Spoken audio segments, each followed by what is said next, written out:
খোঁতকাটি প্রথা ছিল ছোটনাগপুর অঞ্চলের বিশেষ এক ধরনের ভূমি ব্যবস্থা। এই প্রথা প্রধানত মুন্ডা উপজাতিদের মধ্যেই প্রচলিত ছিল।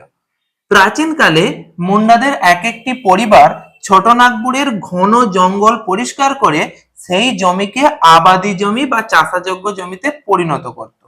যে পরিবার প্রথম যতটা জমি পরিষ্কার করত, ঠিক ততটা জমির উপরই ওই পরিবার ও তার উত্তরসূরিরা জমির মালিকানা ভোগ করত।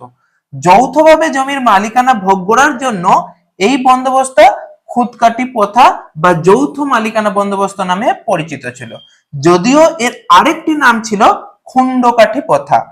কিন্তু ব্রিটিশ সরকার কর্তৃক ছোটনাগপুর অঞ্চলে নতুন ভূমি রাজস্ব ব্যবস্থা প্রবর্তনের পর রাজস্ব আদায়ের সুবিধার জন্য ব্রিটিশ সরকার খুন্ডকাঠি প্রথা বাতিল করে দেয় এবং জমিতে যৌথ মালিকানা ব্যবস্থার পরিবর্তে ব্যক্তি মালিকানা প্রতিষ্ঠা করে।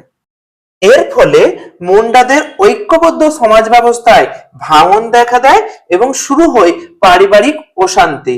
তাছাড়া এই বন্দোবস্তের মাধ্যমে ব্রিটিশ সরকার খুব সহজেই মুন্ডাদেরকে জমি থেকে উৎখাত করতে পারত। এই সমস্ত কারণে মুন্ডারা বিদ্রোহী হয়ে ওঠে এবং আন্দোলনের দিকে এগিয়ে যায়। যদিও 1908 খ্রিস্টাব্দে ব্রিটিশ সরকার আন্দোলনের চাপে পড়ে প্রজাস্বত্ব আইন পাশ করে এবং মুন্ডাদের খুঁতকাটি প্রথাকে মেনে নেয়।